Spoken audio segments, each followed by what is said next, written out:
Good people, it's been a couple of weeks, but we are back, and the Buffalo Bills are back in the playoffs, facing a formidable foe in the Jacksonville Jaguars. A matchup you probably remember in infamy if you're a Bills fan from the 2017-18 season is resurfacing back in the Jags house. And I am so very excited to preview that matchup with my guests tonight. But first, let's let the intro play, folks. Let's go. Previous play will go under review.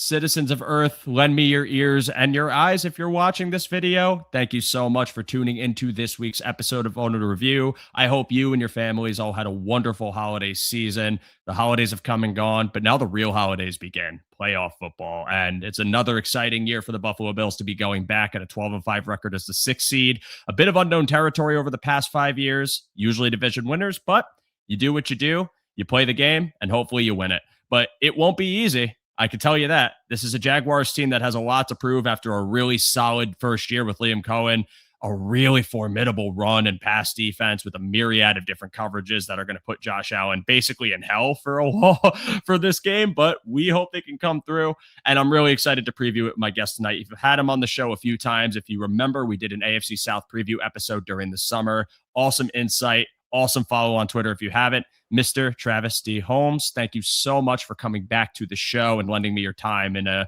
crazy week for the playoffs, man. How are you doing tonight? I am good. I'm actually like really good because most people don't know I don't just cover the team. I'm actually a fan of the team. And when things are going good in Duval County, it's kind of hard to say things are bad overall, if you know what I mean. Like just having a good football team, as Buffalo fans probably know these days, having a good football team kind of makes everything else just seem like it's a small in comparison. So I think, yeah, it's great in Duval County. So it's great with me, man.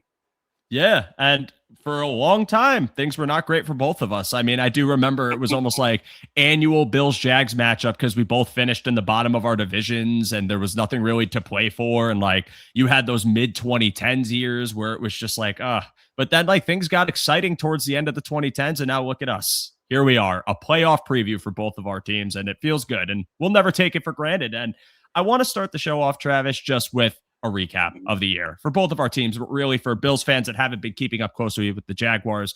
You know, we did our AFC South episode. I praised the decisions that the organization made to bring in Cohen and Gladstone, and I praised the roster.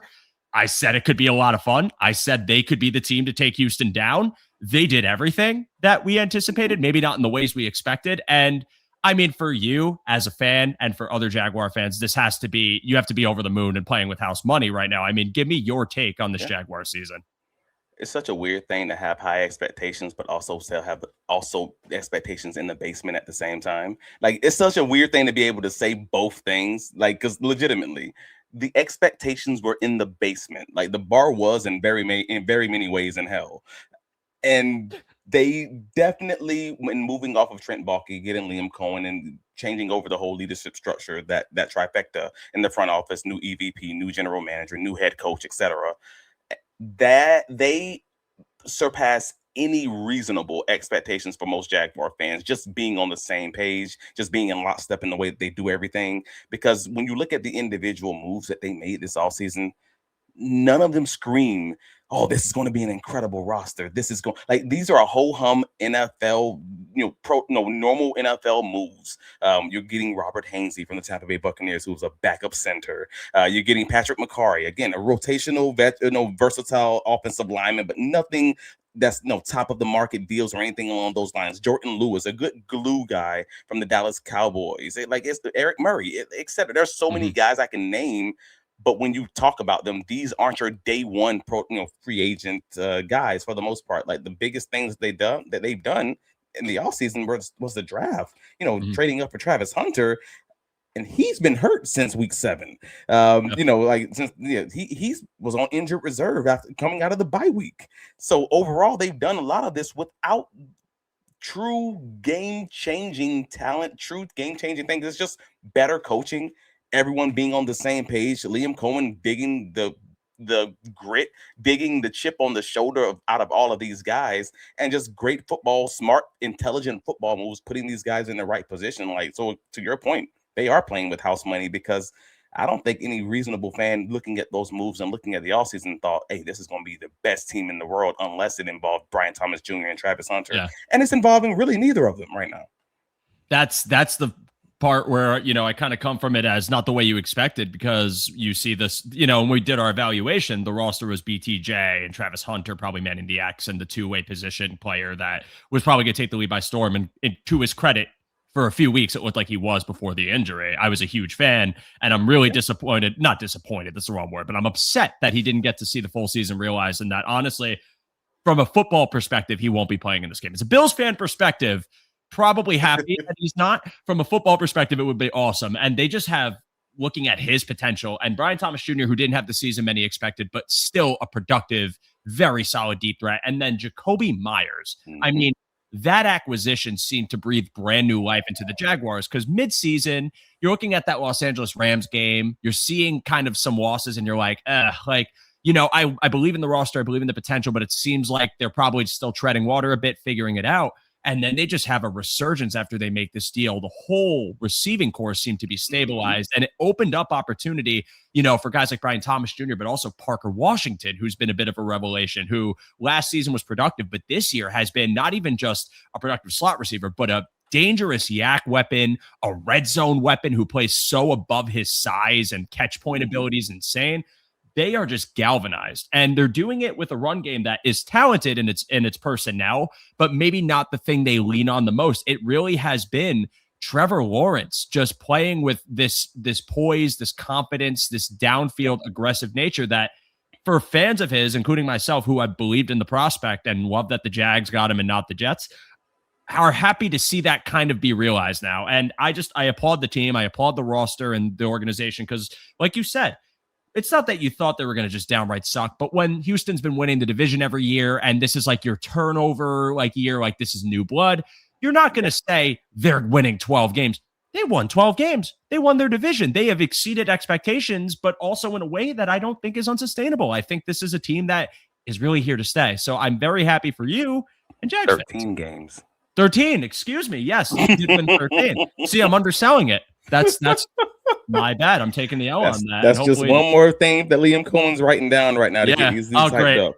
They're gonna show my goofy face in the locker room. Look at this guy. He thought we had one less win. If I'm the reason the Bills lose this game, I'm sorry, everybody. You saw it here first. But you don't understand how you don't understand. I love Liam so much. Like, it's just, again, I'm talking from a fan perspective, from a media perspective. It's all great, because at the end of the day, he is a coach of a team who takes on the personality of that county, of Duval County. Because when I tell you, the players in the locker room have chips on their shoulder, and why shouldn't they? Like, you can go down the list of players on that team, and all of them have a legitimate reason, based on the history of the Jacksonville Jaguars, why they should have a chip on their shoulder.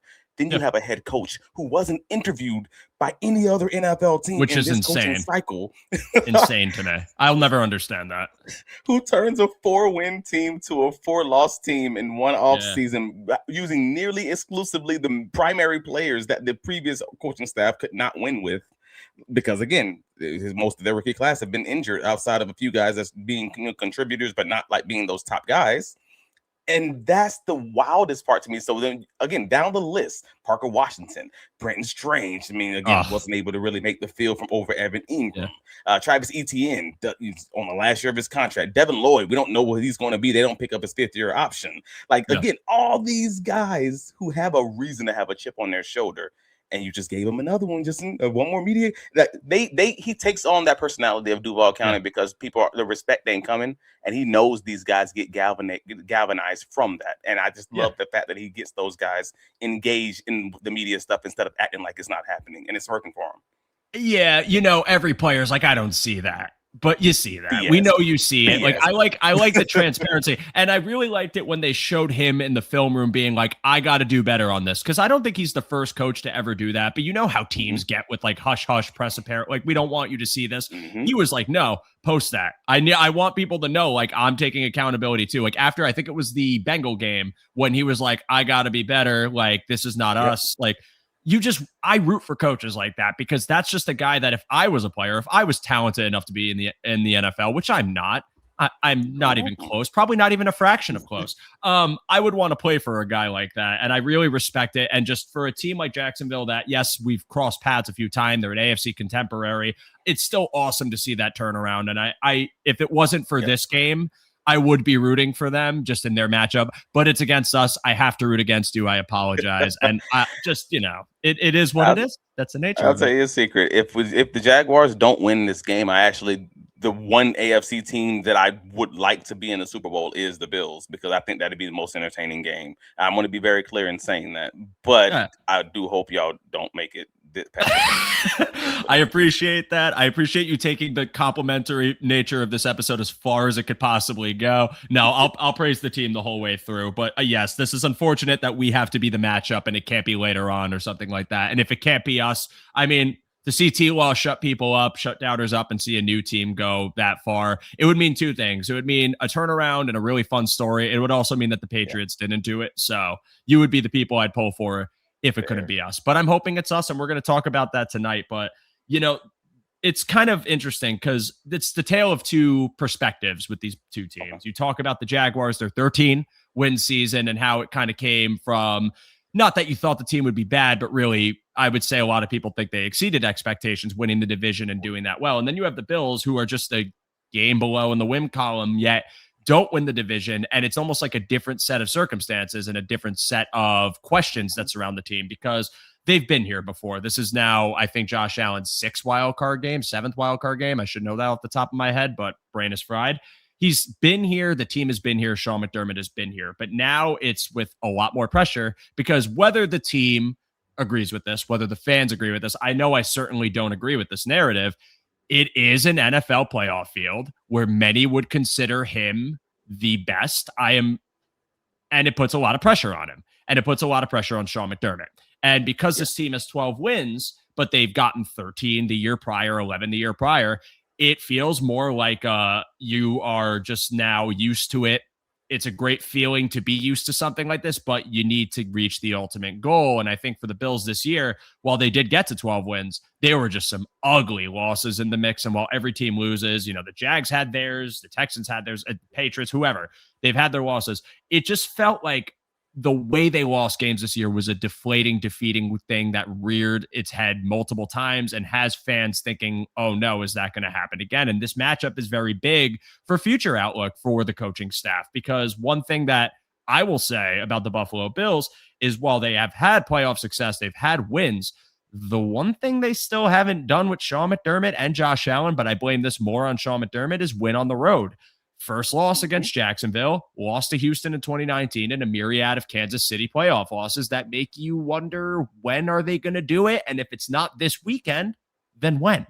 So it's interesting, because for you guys, it's bubbly positive. Whatever happens, happens. Again, I wouldn't think they're a bad team if they lose, and it wouldn't shock me if they win. But for the Bills, this is a game you almost feel like you have to win to preserve any hope fans may have, or really the front office or higher ups have, in this coaching staff being the ones that can get that win for you and reach a Super Bowl and win it. I mean, if you can't get it done on the road, what makes you think you're going to win on a neutral field? If you can't get it done on the road this year, your roster could be better next year, but no one's going to be feeling good about the fact that you have an offer and that the circumstances in the regular season have to be perfect for you to get a home field and not have to deal with the road woes. And that's just something that doesn't feel sustainable. It doesn't feel like it forebodes well for the team. And I just don't like the idea of another year where they wind up with a loss on the road. So that's something that I'm going to be wondering and kind of questioning all the way through the game.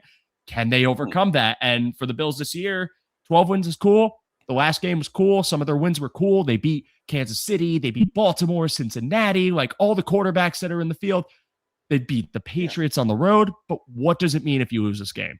And that's something that I think is very interesting to note. Well, it's so difficult because I say this because it's like there's always going to be a changing of the guard in some ways when you're just going to come up against a buzzsaw. So to the point of, well, you guys have had what I believe it was the four road postseason losses for Josh Allen at least, and I think three it's of those 5. is it 5? Houston, Maybe it is Jags, 5. Kansas City last year, Kansas City in 2020-1, and then the divisional game. Allen lost the postseason game against the Jaguars. Yeah. I Oh, remember no, not Allen. I Sorry. remember the I'm Nate. thinking Yeah, McDermott. I'm thinking Sorry. specifically Allen. Yeah. Sorry. So Yeah. I got you. So Allen had the 4 because he had the Houston and the 3 Kansas City games in my head. So I'm Yes. just like, all right, well, you know what?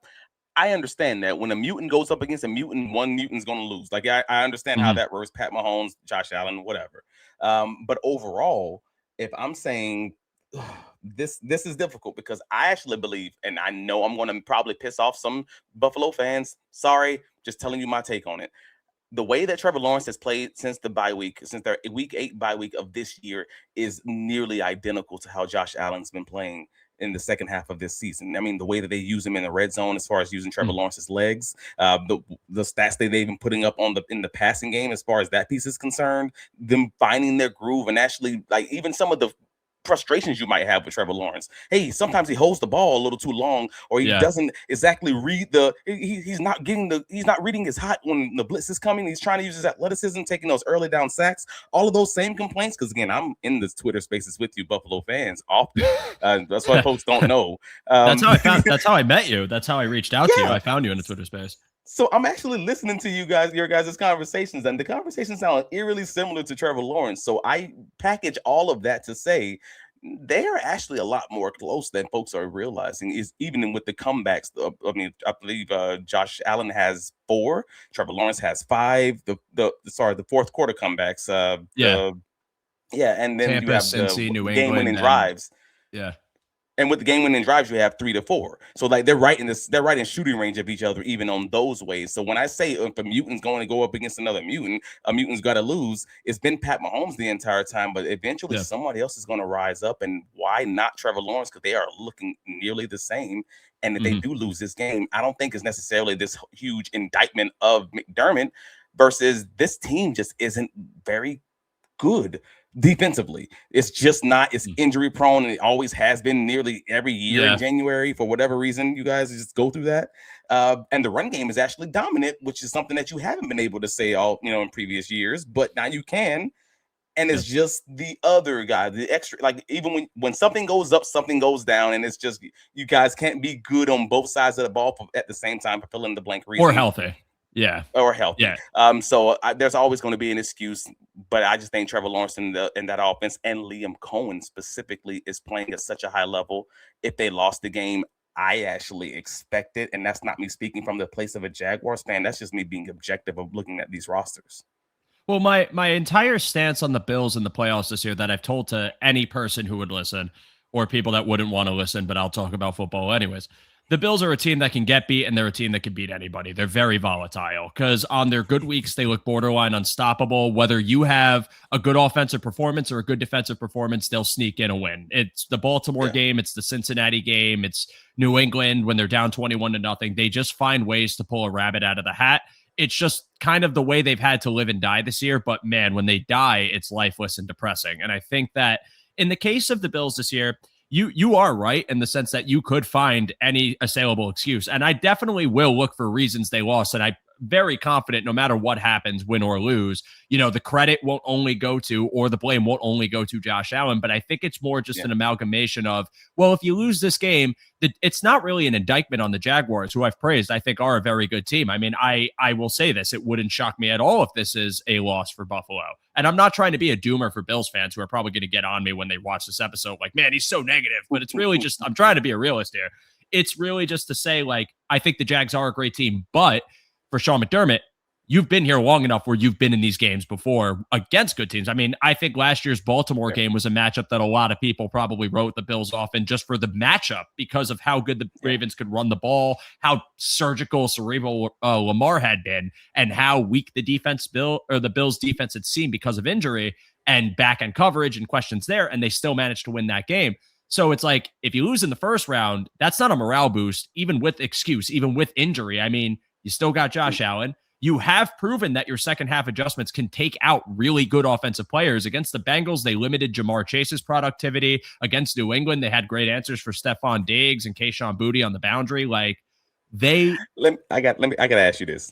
I had this conversation with someone else a week ago on it was a radio. I'm sorry, I'm gonna forget the name, but it was a radio station in Canada. And this was a fun conversation because I asked him straight up, "You're a defensive coordinator right now. Who's Jacksonville's number one threat that you're going to take away in this game?" I'll wait. Jacoby Myers. Cool. What are you gonna do about Parker Washington or Brian Thomas Jr.? Well, BTJ, I will say this about the Bills' back end coverage, and we'll get more in depth on this. I actually feel good about their cornerback room right now, especially in man coverage, even against Brian Thomas Jr. I have seen Christian Benford man up very talented receivers, and that includes Jamar Chase, that includes Diggs when they asked him to man up. I think Benford is a heavily slept on corner who had a rough first half of the year and came alive in the second half. And it wasn't just the flashy plays, it was the coverage. I will say that I am, just to spoil the defensive conversation, I am prioritizing Jacoby Myers because, to me, while it is not a knock on the other pieces, I really like Brenton Strange. I really like I praise Washington.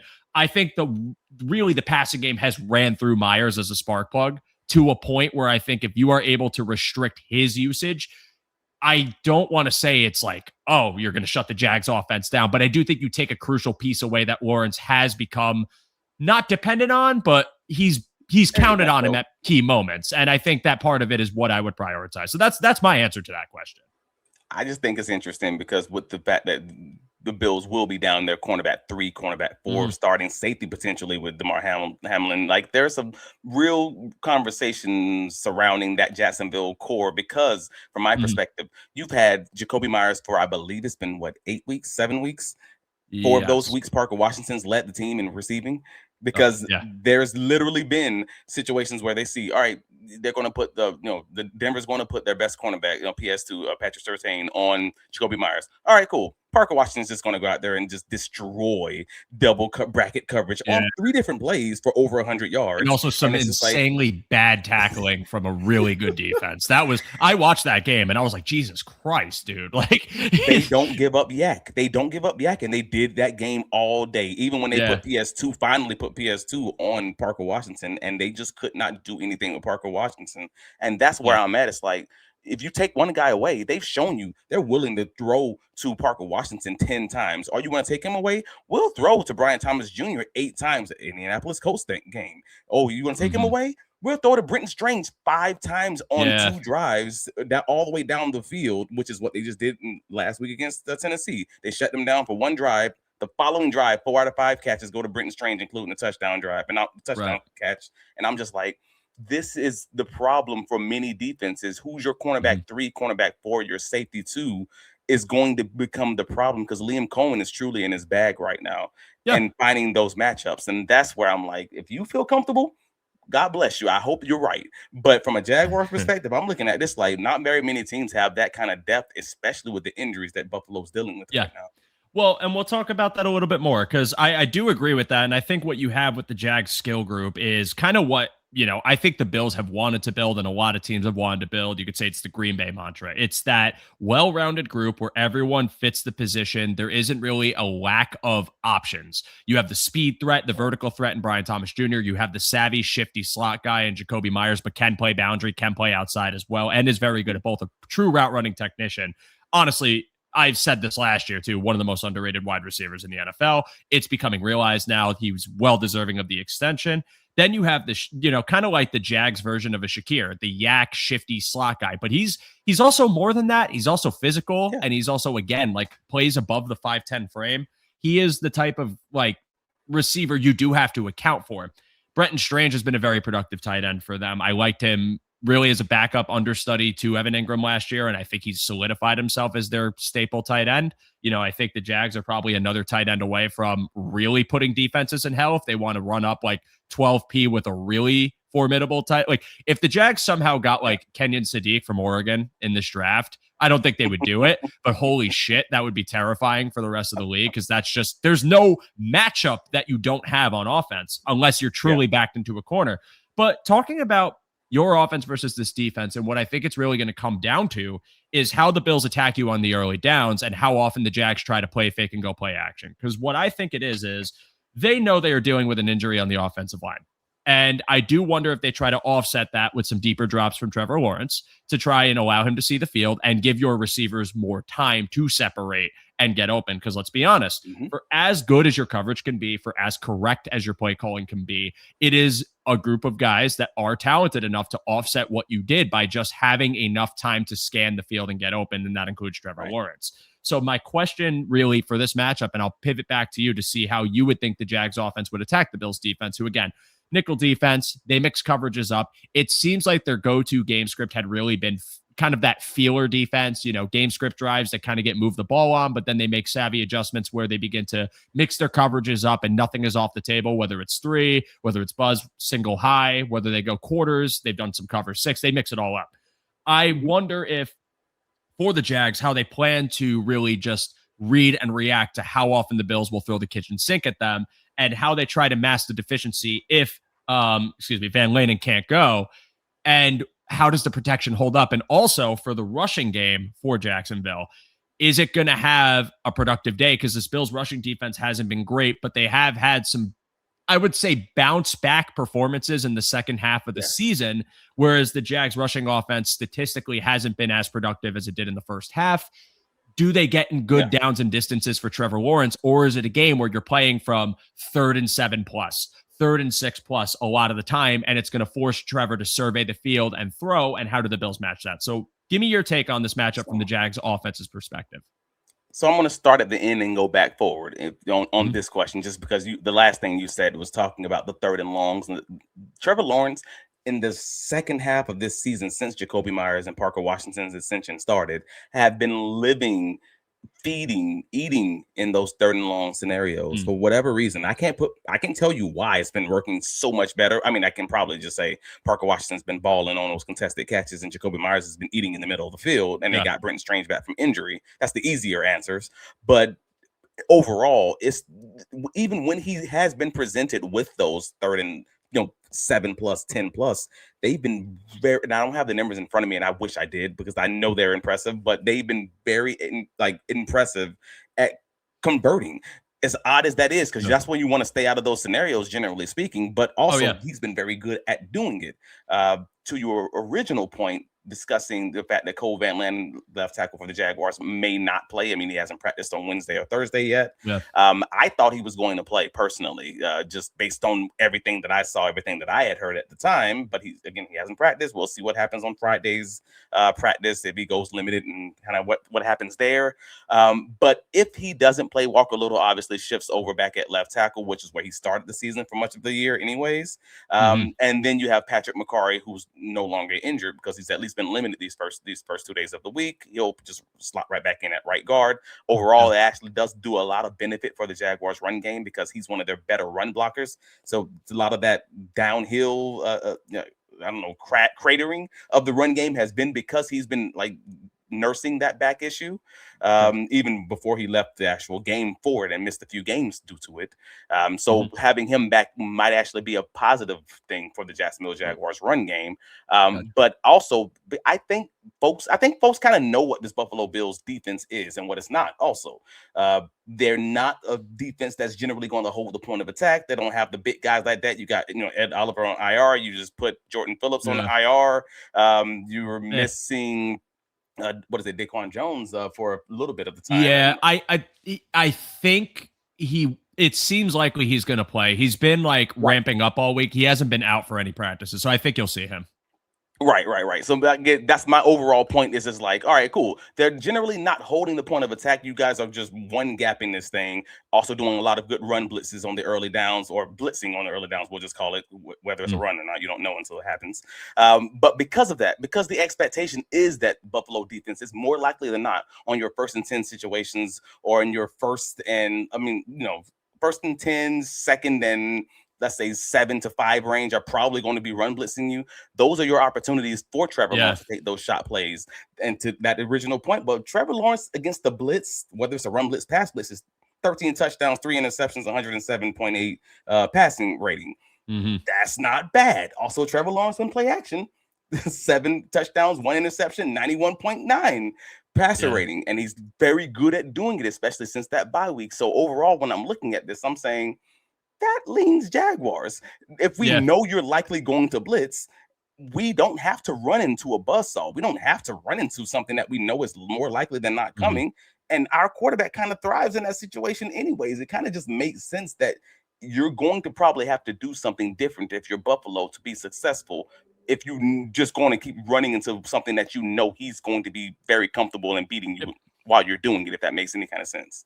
No, very valid, and that's something I'll be watching out for. And I guess the question I have for the Buffalo defense all the same is, are you willing to break tendency and not send blitzes on those earlier downs? Because maybe the metrics support, hey, you might be able to win with like a lighter box and a more standard rushing defense versus, okay, we're going to send the numbers and try to sell out to stop this. Because I'll say this, I do have a lot of faith in their ability if they're fully healthy to create, a lot of push up front, a lot of penetration up front. But I think where I really struggle with them in the hopes that they don't try to sell out unless they absolutely have to is the tackling. Because if you get behind the line, but you don't wrap up Lawrence or you can't wrap up BTN, it puts you in a world of hurt. And I've seen it too many times this year where they're there. They make the correct read. They're in position to make a play, and they just simply don't. They slide off like the player's covered in butter.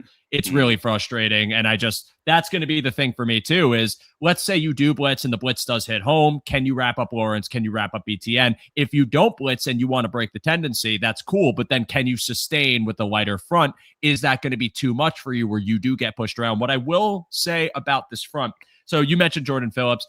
Jordan Phillips for them, I'm going to be real, is not a good run defender at all. He is like big frame, but more of like just a true pass rushing threat. And he's longer in the tooth. He's not the player he used to be. 2019 Jordan Phillips, I'd be very upset if he was not in this game. 2025-6 Jordan Phillips, probably, a great dude. I've enjoyed watching him, but I just don't think he is the impact player he once was. Again, I don't know if that's going to be in the Bills locker room. If that helps them win, that's awesome. I'm always supporting my team, even though I hate on them. But they're really getting a lot of contributions. He's just one more guy that's missing 30%, 40% snap rate. Then you talk about Daquan with missing 4 games, missing the last 2 games. Right. 6 games and overall, do you have a fully healthy Daquan Jones? And that's going to be a big thing. But where I'm at with them is I'm very confident in the play of Deion Walker. Had a very good rookie year. SAS actually named him their first team rookie. Jesus, I can't even do it. First team rookie, all rookie. And he's been very good. What I've been very pleasantly surprised by, it's something that I have said had needed to be addressed for the Bills for a very long time. I never felt like they were doing it accordingly because they had an archetype that they like getting at the position. But Fedarian Mathis has actually been a very stout run defender for them, has been taking on that like one technique, nose tackle role. They got him off practice squad. I forgot where a few weeks ago. They've slided him in, and he's been very productive. And if he makes this roster, which I'm assuming he will, because his play over the past few weeks has been very good, and they have injury at the position, he's been a stabilizing force in run defense. And having Deion Walker and him have been a bit nice because they got Greg Rousseau, Joey Bosa, all their edge rushers back with the exception of Michael Hoyt, obviously out for the year.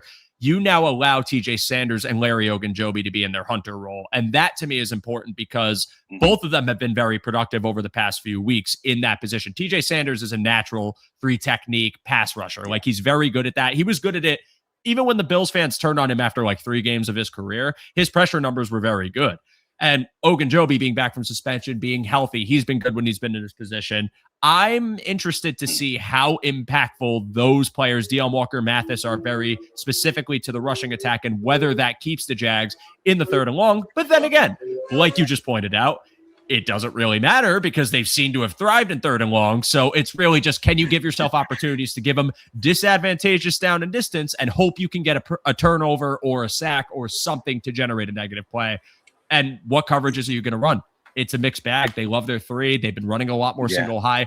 How much man coverage do you run in this game? I kind of expect the Bills to run not a lot by the standard of like most in the playoffs or anything like that, but just a respectable amount on those third and longs and just see if your corners can hang. And if you get burned, that's when you make the adjustment. You don't want, I'm going to say this very clearly. You do not want to play man coverage against this Jaguars team. Former DB, I love watching coverage. I love talking DB, but this ain't the one. This ain't it. I'm just going to be honest with you. When they did what they did against the Jets, I just put a note. Oh, man coverage is going to be a problem because you're having your linebackers fight through the picks that he's going to set. Liam Cohen is very apt at setting, is just a serious issue, or having the fake screens and then the bubble out with the tight ends and everything else is going to be an issue.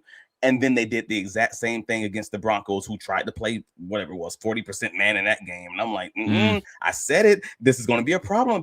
Buffalo, I'm saying this clearly, not because I would like to see a good game, but I'm just being honest with you. If they play man coverage in this game and you give it any kind of an indicator where Liam Cohen can motion you out and kind of confirm before the snap what this is going to be, it's going to be a 40 to 30 game. There is not going to be defense. I'm sorry, I'm just being real with you. Which would obviously be the great start to wildcard weekend for both of us, as a panic attack, because no defense can comfortably get off the field. And I'm interested only because I think they would want to at least see if they could win in that world. I think it's just rather how can we? Because also too, if they start the game early and they run a single high and they don't, it's not a disguise and they don't drop into a 3, but rather it's a true single high with Cole Bishop, center fielder. Maybe you have like Jordan Poyer closer to the box and then he's dropping back to try and take the middle of the field away. He's been very productive for them, and I think he's going to play as well. He said he would. So if you have a safety up close and just see what Benford and White can give you. I mean, Trey White has had a resurgent year. He's been first half of the year, I was a bit more concerned. He's stabilized a bit more as a man corner. He's more of a technician. He's not a speed guy. The speed guy is not playing in this game, and that really sucks because Max Hairston as the speed corner was taking people out of game plans. It wasn't perfect all the time. He did get burned on some plays. You're going to live in that world. Waddle burned him. He got burned on a separate play, but the New England game, Kayshon Boutte completely eliminated from the game plan because they just matched him up with him and he matched his speed perfectly. You don't have that in this. So it's really, in my eyes, if they can get the favorable matchup, it's going to be Benford on Brian Thomas, Trey White likely on, I would imagine, Jacoby Myers, and then you're probably going to have Taron Johnson and a mix of your linebackers, depending on how heavy the Bills get. I don't know if the Bills are going to get a lot of heavy base looks in this game, like 4-3, or if they're going to go for more nickel, probably more nickel because you're a pass-oriented team. It might be mostly Taron Johnson matching up with Parker Washington, and that's going to be key. It's going to be key. It's going to be tough. And if they get burned, they'll pivot right back into their zone, and they'll try to mix and match the zone coverages or, one side man, one side zone, however they got to do it. But I just think knowing them in the defense and what they've been preaching this year and how much more they've ramped it up, do they try it early and do they have success? That's to be seen, and I'm very interested to watch it. So, and I expect them to play way more zone, which I think is very funny that the team more intimately than I do, obviously. I just also know the Jaguars more intimately than most Bills fans. So from that perspective, I'm looking at it like that 2024 game is still seared into the back of my brain, watching Trevor Lawrence miss on anytime you guys play cover 2, anytime you guys play cover 4, that the Jaguars will have players open and Trevor Lawrence is just struggling to hit those honey hole shots, or just struggling to find those guys in between the underneath that cover 4 coverage. In my head, I'm like, I figure that the same defensive coordinator, the same head coach is probably going to lean into that a little bit early on and kind of see where Trevor's going to lie before making the decision of going man, where we've seen Trevor Lawrence and Liam Cohen eat man up. And that's kind of what I do want to make it clear, too. I don't mean man exclusively. Like, they will play zone in this game. I just mean, like, are they going to tick it up a little more to see if they can win the matchups? I just find that to be something where if you can set that up, they also want to rely on those coverage sacks. If they primarily want to win with 4-man rushes, which they do, they're not a blitz-heavy team, and knowing numbers against the blitz for Trevor Lawrence, it's kind of my thing where it's like maybe they try it to see, catch him off guard, more of a tendency breaker, and then pivot to zone if it doesn't work, or do they start in zone and use the money downs for use man coverage for money downs, which again, that's a risk too, but something you want to see if you could pull off.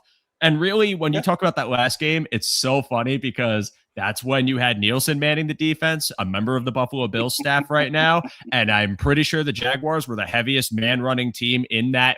I think we did that matchup, and that was literally what we talked about. We said they're going to run a ton of man coverage. Can you beat it? And that's what they did. So, yeah, you're 100% right. And I think Sean McDermott will mix it up. You will see a lot of zone coverage from the Bills. I'm just more like, it wouldn't shock me at all if they break the tendency early and just go man heavy and see if they can throw them off a little bit, or if the matchup winners get away from it. And that's really what I'll be watching out for. Anything else you want to mention on the Jags versus the Bills defense before we go to the other side of this?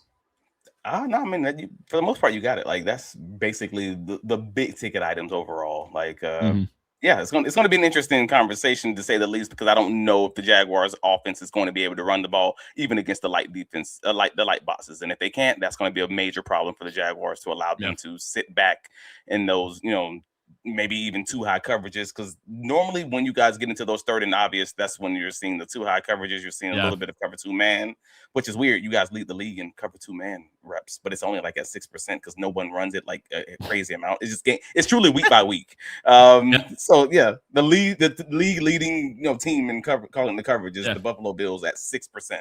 But it's one of my favorite coverages on Madden. So I know, because when you have nasty safeties and really locked down corners for your outside, like you're gonna win. Like it's also hard too, because then that middle of the field is just completely manned up. Like, or I'm not manned up. Like, you have people there to just be ready in position if you got to get off your read that's manned up. And it's like the Bills can do it. And I think that's the big thing for me too, because even though what you described is perfectly valid, and I know it's going to be something that pisses me off when we watch this game about the third and long situations, which the Bills are infamously known for giving up those plays.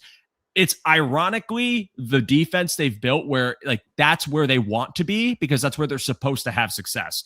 Again, they're not a team that sends a lot of bodies often. They want to mix up their 4-man rushes. Maybe they'll show you some odd fronts and align a linebacker in a certain gap and try to get you, just really catch you off guard.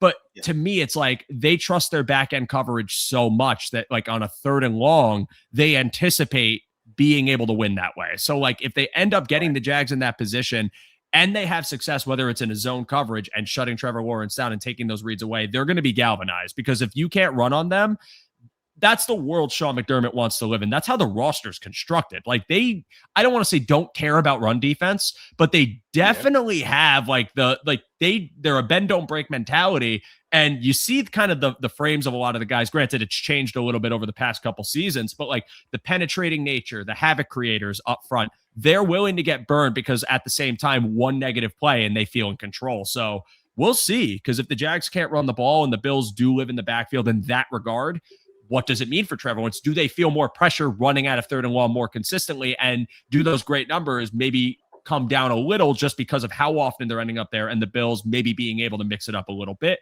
It's exciting. It's going to be a really fun matchup for that regard. And I don't know what to tell. I'm not giving a score prediction on this episode, as much as it's we'll get punched, we'll punch back, but who gets more punches in? That's going to be a really fun matchup. And so will this defense versus this Bills offense. Man, Jags defense, what a night and day difference in a year, man. And you got people talking about your defensive coordinator just like being ahead of league trends. Nothing is off the table for them. I'm going to start with the thing that gives me hope as a Bills fan, and then I'll pivot to the things that don't give me hope. The thing that gives me hope is really the pass rushing numbers for the Jacksonville Jaguars, how often they blitz, how much success they've had in their 4-man rushes. I think they have a lot of talent on that front. I do not want to sleep on Hines Allen. I do not want to sleep on Trayvon Walker. Like, they are a very talented group, but it feels like it hasn't lived up to its true potential as a pass rushing group. And whether that's by design, because they typically want to go with a lighter amount of rushers, whether that's just from, again, game plans, getting the ball out quickly, and maybe the defense feeding off that.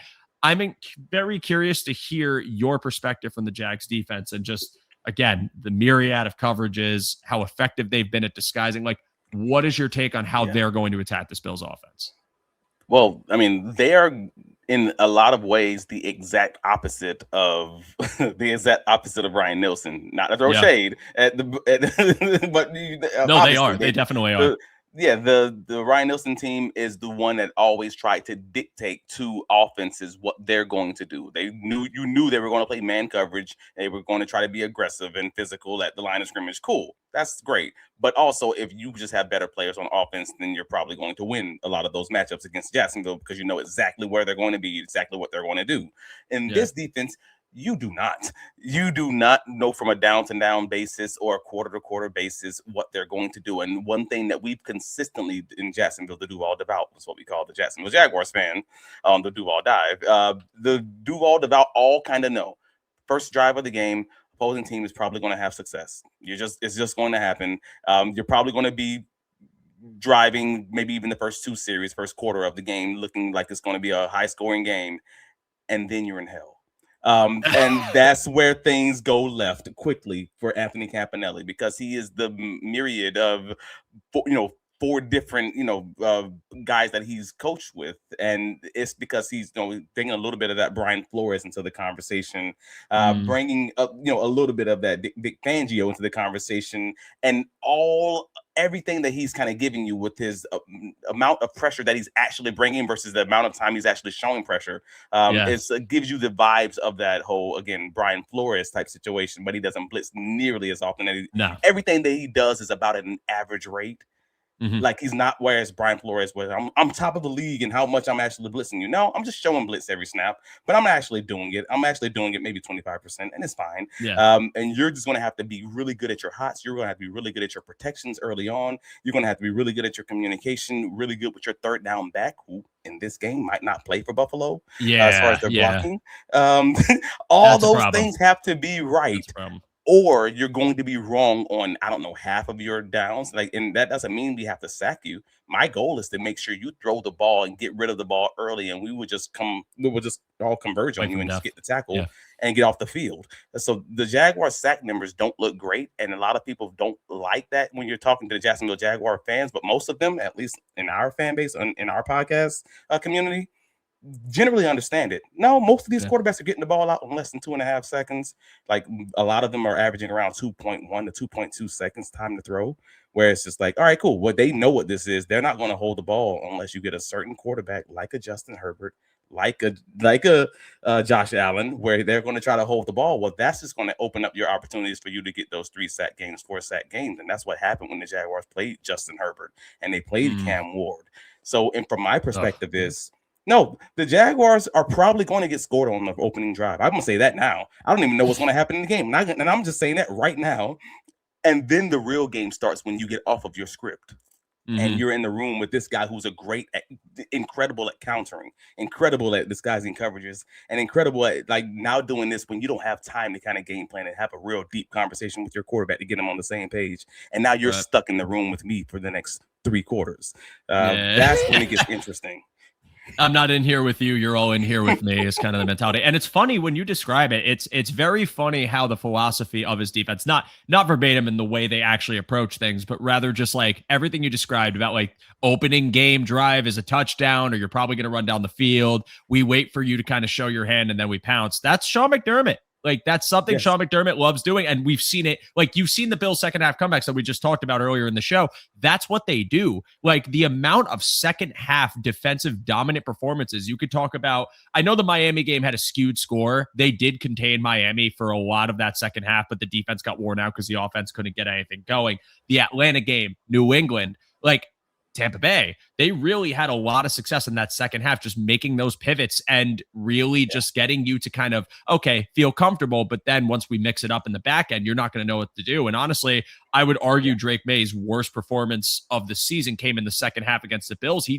There was nowhere to go with the ball because every tendency you thought you had changed because they threw the kitchen sink and mixed up coverages, and nothing was off the table. If they wanted to blitz on 1 down, but then go back into like a pure cover 2, they could do that. Go single high on like the next. It was just everything they wanted to do, they did. And I respect DCs that do that so much because that feels like it's a lot of coordination. It's a lot of effort. I understand how difficult that probably is to implement because everyone's got to be ready to go on a moment's notice. But also, it's the NFL. Why would you be afraid to try that? And in the case of the Jags, they're doing it. And, I think it's funny that you mentioned the time to throw for quarterbacks you face, because looking at your linebackers and how good they've been this year, it's almost like it caters right to them because they're the guys that are going to get targeted. They're the guys that are going to get picked on, but they don't because they're stout in coverage. They've been very good in tackling. Devin Lloyd's having a career year, unfortunately for you, because now you have to pay him a contract most likely.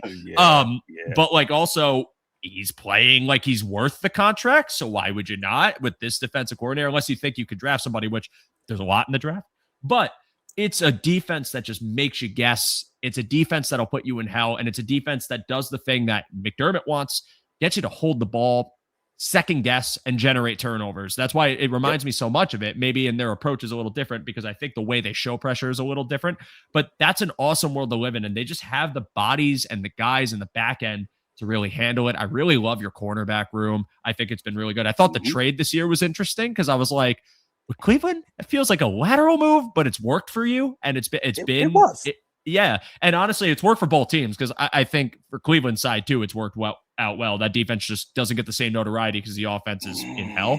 I think Tyson Campbell's played badly, even for Cleveland. That's just me. That's just me speaking because I pay close attention to that. Just because I've been tracking how all the players they traded away, actively tracking how they're all doing. Because at the end of the season, I'm going to write a recap on everyone that they got rid of, what's happening with them. You know, basically, was this a good move, bad move? I like that. No, I mean, it's a new organization, it's a new regime. I want to find out where they made hits, where they missed. They're not going to hit. They're not going to bat 1,000%. Like I get it. But overall, I think you were paying Tyson Campbell way too much to be picked on as often he was being picked on. So while I see it as a lateral move because I see it as a salary dump, and that's what it was. And Greg Newsom's on a 1-year deal, and your ceiling is he plays out of control, and then you have to pay him. Boo-hoo. There are worse things in life, and it's still not going to be a big contract. Or you move off of him after that 1 year, and you're fine either way. But I think he's played reasonably well overall, where it's worked out for both teams in that way. But I think it's probably worked out better for Jacksonville because they got rid of the salary and did not take a step back as far as the coverage is concerned. And also, too, like if it is really similar in philosophy as far as nothing is off the table, we'll throw whatever coverage. You got a good enough coach. As long as you got the body that can play that style, as in like a typical zone corner with man ability, like you draft somebody and probably get the same level of production or similar. Like that's the thing where it's like you got these DB whispering coaches that I just feel like a lot of players who probably have no business in like a really heavy man scheme can do well. Like I talk about Dane Jackson because the fans have turned on Dane Jackson. I do not think Dane Jackson is a star, but Dane Jackson was very serviceable, or even like Levi Wallace in Buffalo. Like these guys played decent cornerback in Buffalo and go elsewhere and are just not playing at the same caliber. And to me, it's like, that's a real testament to how well you're coaching up these DBs and putting them in positions to succeed. And Anthony Campanelli has been that for you guys, man. And it's going to be such a struggle because I just, even if it's not man coverage, the one thing I will say is Josh Allen's numbers this year against zone coverage have still been very good, and he could still pick it apart when he's confident in the pocket. If they run a heavy amount of 13 personnel in this game, which I do foresee the Buffalo Bills doing because Dalton Kincaid is healthy, Dawson Knox and Jackson Hawes are there, that is the world they want to live in. I think it can put the Jaguars in a little bit of conflict because one thing the Bills do love to do when they run the ball is outmuscle you and then take advantage of how gassed you are. And in the case of their 13 personnel, it's where they're productive. It's how they're able to give Josh Allen a bit more adequate protection, run play action out of it, and put you in a bit more of a bind where he gets the deeper drop. And in the same vein, I was talking about Trevor Lawrence, he scans the field and gets things more open, more accordingly.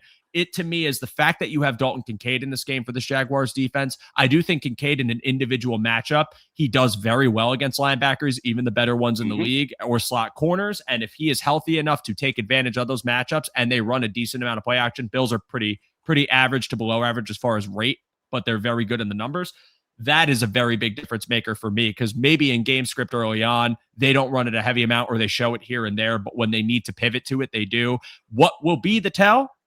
It's probably the biggest matchup for the offense versus defense. And I would argue maybe the biggest matchup in this game to determine the outcome, how the Bills run the ball on a very good Jaguars rushing defense. It has been incredibly productive. Their front has been very productive. The interior has been good. Armstead having another good year. I know last year fans were a bit scorned, but it seems like this year he's bounced back a bit. And just, again, a plethora of talent on the defensive line. The Bills are going to try and run. They're going to try and run under center and layer their play action off of it, especially in heavy personnel. How do the Jaguars defend it? If they defend it well, what is your answer? And is that answer going to be good enough if you have to drop back, which is going to be a tall task when you talk about Campanelli, who's probably begging you to drop back consistently in this game because that's where the money's made. He'll mix his coverages up and try to get a turnover. I mean, rushing defense component, how do you feel about it? What are you looking out for? So that's been a major conversation in the national media and some Buffalo media. I'm not going to say all, some Buffalo media have including us now. Just been stating that the Jaguars defense may be overrated, and I'm like, Oh, I not don't know about that. that. No, not that. No, I didn't and say I overrated. know you're not. I know you're not saying that. It's been some weird conversations going around with people who obviously don't watch the Jaguars, and that's fine. You're not part of that group. I'm with you.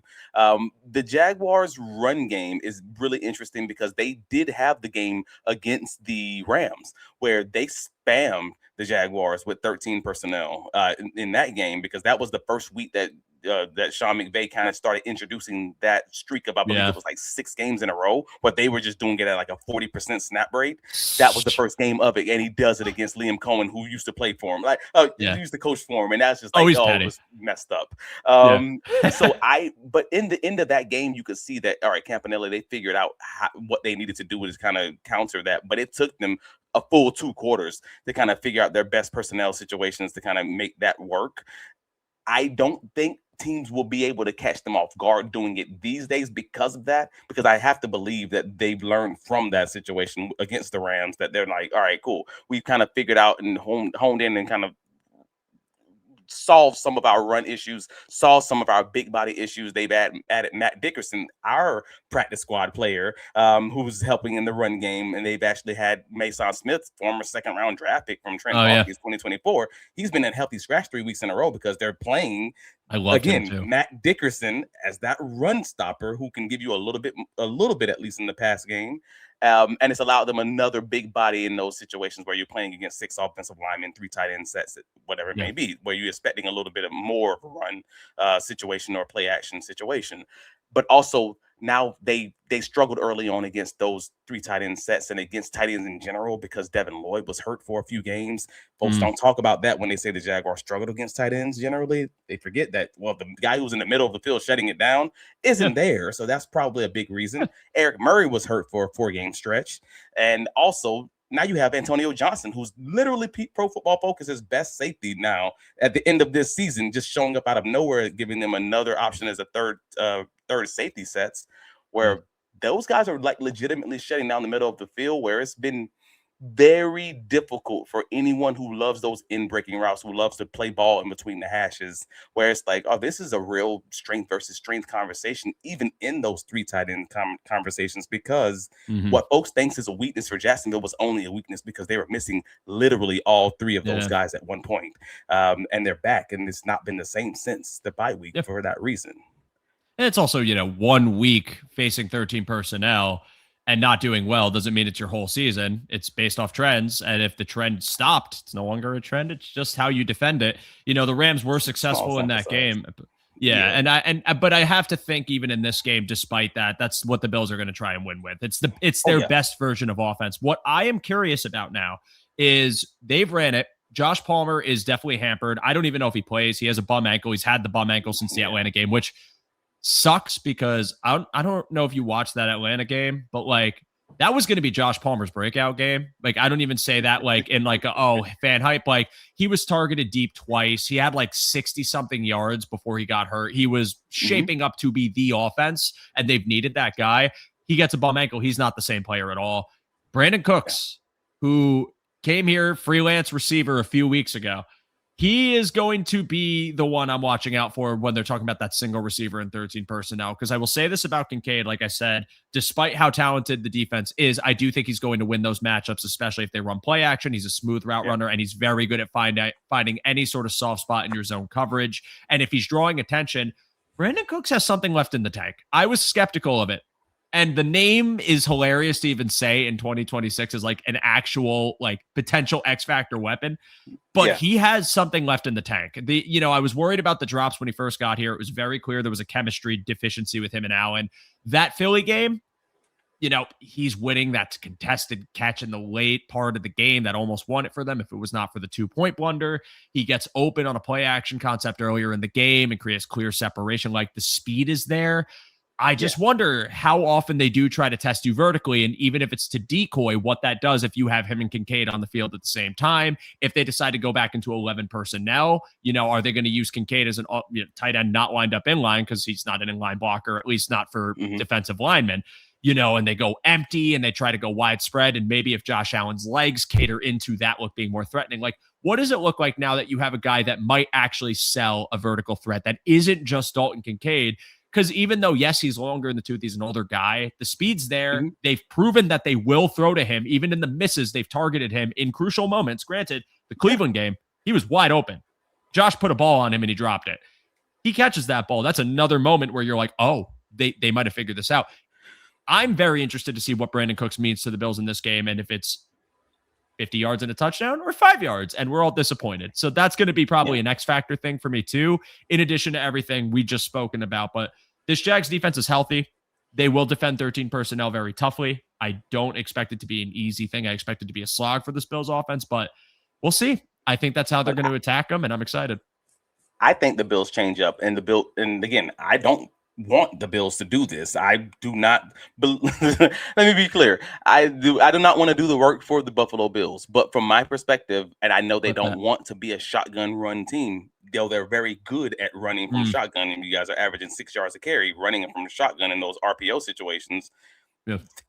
I think that should be the Bills' a change-up. Now, I know Josh Allen could potentially be limited. I don't know if he's 100% as far as that foot is concerned. He seems like he's okay. Full practices. Full practices. But, full practice in the postseason when you're doing a walkthrough and jerseys, fake, whatever. But nevertheless, overall, I'm like looking at this like, well, no, the Jaguars have actually very clearly shown me, someone who watches the film very closely on this team, that they do struggle against running quarterbacks, and not just the quarterbacks running, the threat of the quarterback running in that RPO game and allowing seams on the inside. Bo Nix had it on 2 plays. They had the 2 explosives. One, he hands it off to RJ Harvey for a touchdown, and the other one, he runs for a first down that's like 15 yards in the fourth quarter. And I'm just looking at this like, they don't do it a lot. But there's something there, and I'm not going to pretend that doesn't exist just because I support the team. Like, no, that's absolutely there. And if I'm Buffalo, that's probably my change up. Maybe I'm increasing my run rate from those shotgun situations from 24% as it currently is to maybe put it in closer to 35, 40%, just because the Jaguars playing them under center, trying to run straight at them generally does not work for very many of teams. I mean, it's only worked for the Houston Texans in the second matchup, and pretty much no one else. But the shotgun runs in the RPO situation, taking that additional defender, that edge out of the equation, having to stay back for the quarterback, has allowed a few lanes where the Jaguars have showed some cracks in maybe those run assignments. And the Bills, specifically Josh Allen, do ramp up his rushing amount now, because it seems like their game plan for him during the regular season is to kind of preserve him and not have him run as much. He will still run, obviously, but like the rate of his runs as he gets older, they want to keep it reduced. But in the playoffs, they'll use his legs. It's a crack in case of emergency, because so many times this year too, they just would not run him out of empty like they usually do. That's a playoff specialty. I would anticipate shotgun, like you just said, RPO, them having that in their back pocket and seeing if they can get anything with Cook. So maybe they just have to use the legs if it's in case of emergency only out of maybe 11 personnel. But I do think you should expect that if you're a Jaguar fan, because it's just been a thing the Bills have done over the past few years. They will use his legs. And if they can have success with his legs, like I was saying earlier, what that can do for a room that, you get them to hesitate a little bit. You get that defense to take a second, just even more, or a nanosecond, millisecond, whatever you want to call it, to just process Allen potentially escaping the pocket and put you in conflict and allow him to throw on the run. That's going to be a recipe to help a struggling wide receiver room outside of maybe Brandon Cooks to get open and to get opportunity. And also, like, I don't know if Keon Coleman's going to play or if it's Gabe Davis, but if it's one of the two, right? I don't know. It's dark. I mean, you got the Gabe Davis revenge game factor, but Ryan Nielsen revenge game factor, I guess. But a sneaky thing there, yes, the potential Gabe Davis revenge game. Even though Gabe got like hurt and also dropped like 100 passes for the Jaguars, not really. It's a self-made chip on the shoulder. But like, what does it do for guys like that have the size to maybe go up and get it, even if it's not their MO, but putting you in a position where Josh can go off script with you? Like off script, Josh is the most dangerous version. If he's going to show you his legs, and he hasn't really done it that much this season, and they're doing it out of empty, I do think the Bills could have success, and I think it's something the Jags would have to account for, in addition to, again, whether it's shotgun or under center, a lot of play action, a lot of ball faking from them, and trying to just air that ball out if they can't run. But the one thing I'll say about the Bills to close this, the Bills have been able to run on anybody. They've had their games where they do get shut down, but I will say that they still have had rushing success against even the best defensive lines. They did it in the playoffs last year and even this year. Early on in that Houston game, they had success with the James Cook explosive run.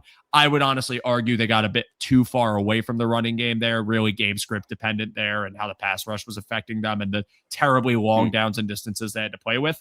But when they can get into their game script, they can run on anybody and they can create push on anybody. And it's not a knock on this Jaguars line as much as it's a praise for the Buffalo Bills offensive line that just has a nasty physical factor to them where they can generate push. And James Cook's field vision and his quick thinking and processing on the field, in addition to that, has created a very successful run game. And whether it's at a shotgun, whether it's at an under center, I still expect their run game to have success. It's really just how consistently can they get those bigger runs? How consistently can it be 6 yards versus a 2 yard or like a stuff? That's really what I'm asking and watching for.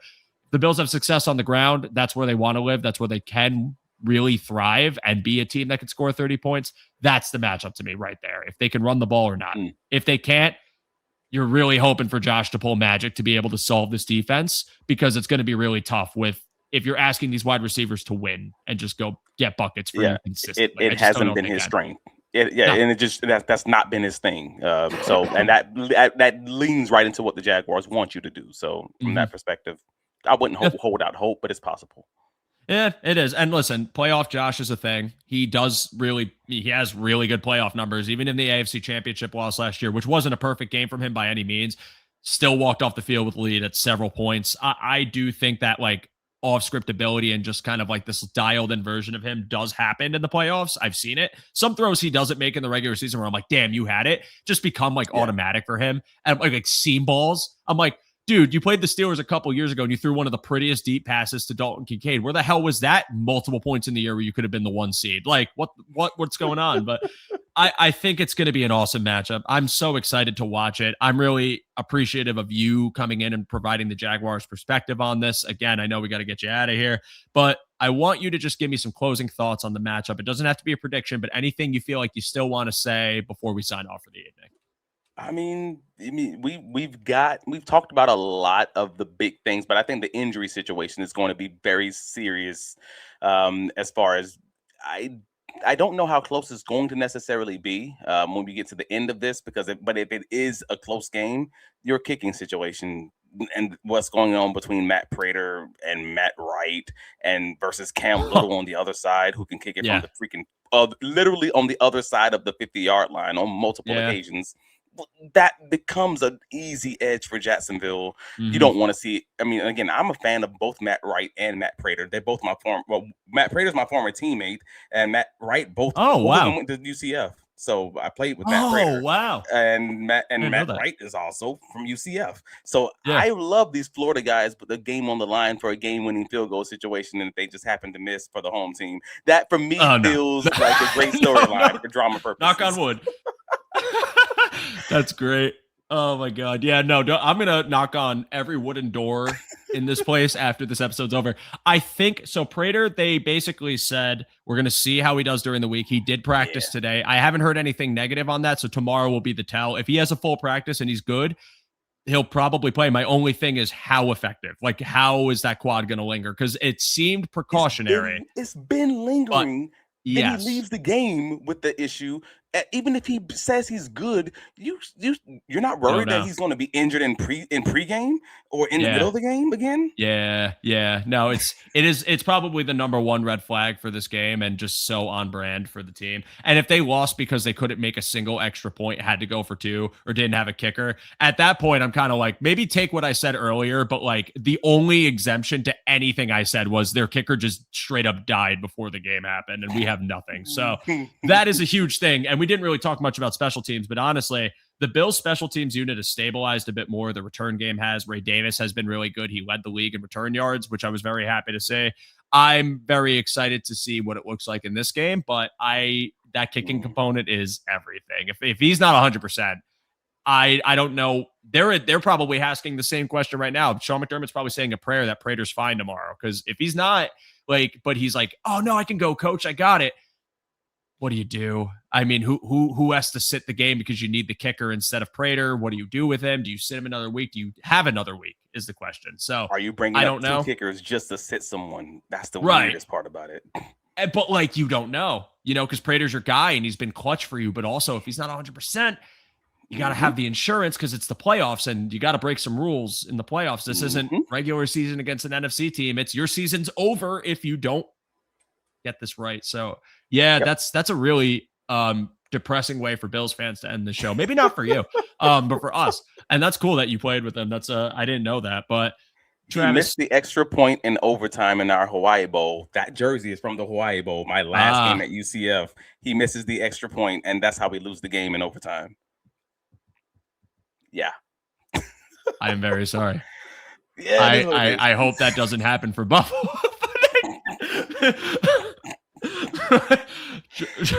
Oh my God, Travis! Many people don't know that story about Matt Prater. Yeah, that's a weird way to end your college career. I did not know that story either. But it's one of those matchups where I have called it a push to everybody. Nothing would surprise me. No outcome really would surprise me unless it was like 10-3 again, like a Saxonville year type of performance. That game was ugly, and Kelvin Benjamin was wide receiver. Okay, I don't even want to go down that memory lane, but this is. Most results wouldn't surprise me, and I'm really pumped to watch this game. I'm sure you are too. It's been a great season, and no matter who wins, I mean, I'm happy for Jags fans. I won't be very happy if they win this game, but I am happy that you have something to cheer for, and it makes these episodes a lot more fun. And you were a tremendous guest. I appreciate you lending your insight and perspective on the Jaguars. I'm sure Bills fans learned a lot from this. We'll see what happens on Sunday, and we're both hoping for our teams, but I'm hoping for a good game all the same. What do you got going on? Where can the good people find you before we close it out? Find me on all the socials, Travis D. Holmes. You can find my writing covering the Jaguars at bigcatcountry.com and our podcast with myself and Kyle Nash, a student of the game, the Duval Dive on YouTube with the Believe Podcast Network. We're approaching 1,000 subscribers on the YouTube side, so I'm very happy about that. And the audio side has actually just been blowing up all year, so it's just been great. All boats rise with the success of the Jacksonville Jaguars so far. So I'm hoping this thing keeps going. I know Bills fans obviously don't want that to happen, but yes, for personal reasons and for fan reasons, yes, I would love the Jaguars to continue winning because it's a great time. But yeah, Travis D. Holmes on all the socials and bigcatcountry.com, the Duval Dive podcast. And thank you for having me, man. This is always a good conversation with you guys. It truly is. Absolutely, man. You're always welcome back. One of my favorite guests to get on here. I love bringing differing fan perspectives too, and you bring the heat every time. Please check him out. Follow him on all socials. I hope your engagement stays high on your show and everything you do, even if the Jags lose. So that way I don't feel bad if the Jags lose, because now that's attached to it and I'm going to have a guilty conscience if the Bills win. But no, welcome back anytime. I hope we have a really good game. And for everyone who tuned in this week, thank you so much for checking out this week's episode of Under Review. There's an episode next week. I'll let you know if it's good or bad on Sunday at 4:30 p.m. But for right now, let's just say go Bills. Let's see how this one goes. And I hope you enjoy your weekend. Yeah, friends, that's it. See you soon.